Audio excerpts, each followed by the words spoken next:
Today we have a fascinating report out from Zach Carter of the Huffington Post, and I think this basically proves who Obama is working for on the issue of the Trans-Pacific Partnership, which is, of course, the new so-called free trade deal that will outsource more American jobs. They say the following, quote, "The biggest threat to President Barack Obama's trade agenda may be a plan to fight human trafficking, which threatens to reshuffle a major trade pact that includes Malaysia, a nation with a troubling human rights record. The Senate is gearing up to vote on a bill granting Obama so-called fast-track powers to streamline the Trans-Pacific Partnership, but a seemingly uncontroversial human rights provision is giving the administration serious headaches. Last month, the Senate Finance Committee approved an amendment that would bar the administration from fast-tracking trade deals with countries that tolerate human trafficking." Sounds like a common-sense provision to me. Does it to you? But the State Department has long included Malaysia on its list of countries with serious human trafficking violations, as its government effectively tolerates slavery, including sex slavery. Forced labor is particularly prevalent in the Malaysian electronics industry. Malaysia is one of the 11 nations involved in the TPP talks. If the amendment makes the final bill, Malaysia would have to be exiled from the TPP. Now, here is the stunning part of the article. Quote, "That puts the Obama administration in the awkward position of figuring out how to strip out an anti-slavery provision from the fast-track bill." What? Yes, you heard that right. I'm going to read the sentence one more time. This is directly from the article on the Huffington Post. This isn't from me. This is from them. They say, quote, "That puts the administration in the awkward position of figuring out how to strip out an anti-slavery provision from the fast-track bill." So in order for business as usual to continue, and in order to serve his own corporate donors, President Obama is not totally sure that slavery is wrong.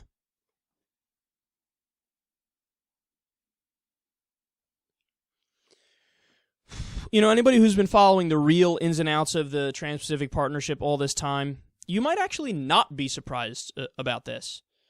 I know I said at the beginning, this is so stunning, but if you really have known the ins and outs of the TPP for the longest time, this is just like, oh, yeah, I could see that. Because as we discussed before, we did a whole segment on it, and I didn't hear anybody else talk about this. They just recently allowed, I don't know how to pronounce it, so forgive me, either Brunei or Brunei, that country, into the Trans-Pacific Partnership deal. They just allowed them recently.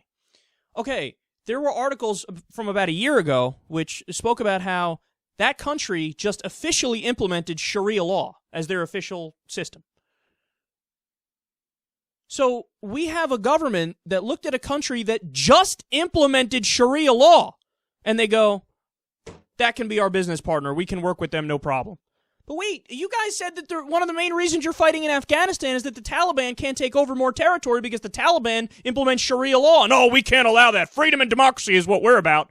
So you're fighting a war because they're trying to implement Sharia in Afghanistan, but when they implement it in Brunei, all of a sudden you're like, no, that's totally fine, and let's reward them by doing a trade deal with them and putting them in the Trans-Pacific Partnership, and not saying bupkis about, hey, you might want to not do Sharia in order to get into this deal. They didn't say anything.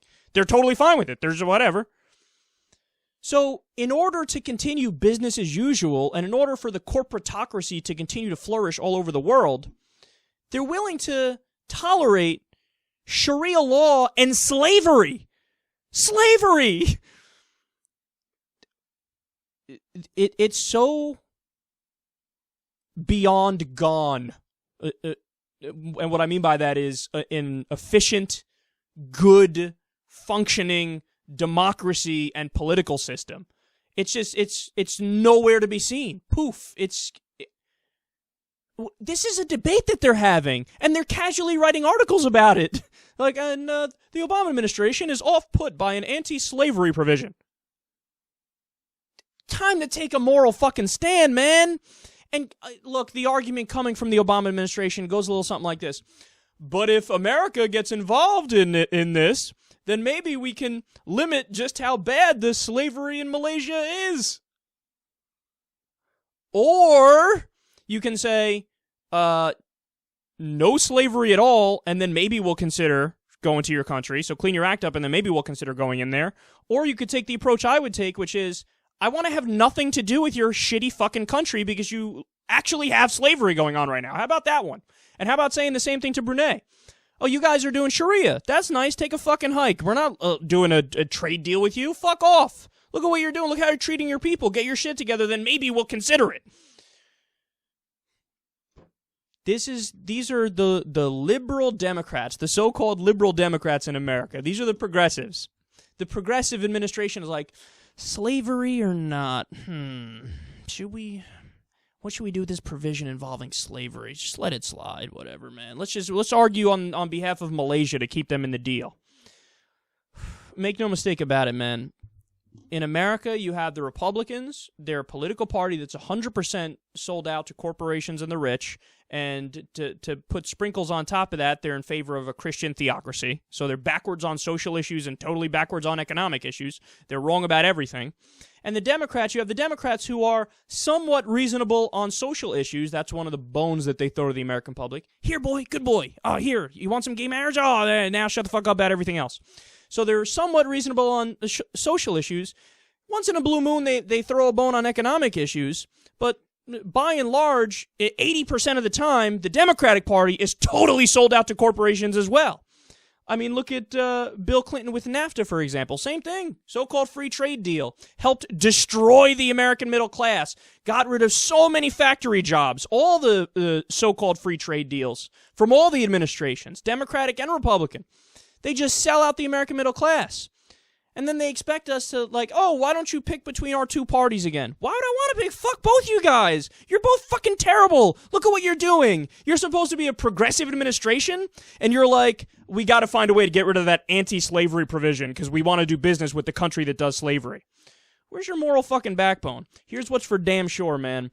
After learning about this story and others, you and I both know, whenever they make some sort of moral argument about why we need to do war overseas, immediately call bullshit on it, because we know it's bullshit. We know it's bullshit.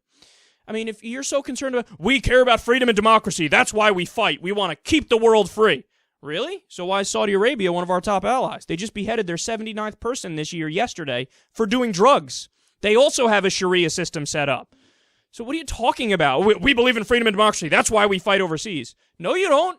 You're doing deals with people who have slavery, and you're fighting for them to preserve the slavery. Don't tell me about freedom and democracy. The reason why you fight overseas is the same reason why every imperialist power ever has fought overseas. You care about geopolitical power, and you care about control, and you care about natural resources and money. And any lie you have to tell in the process in order to continue this ruse, you'll do it.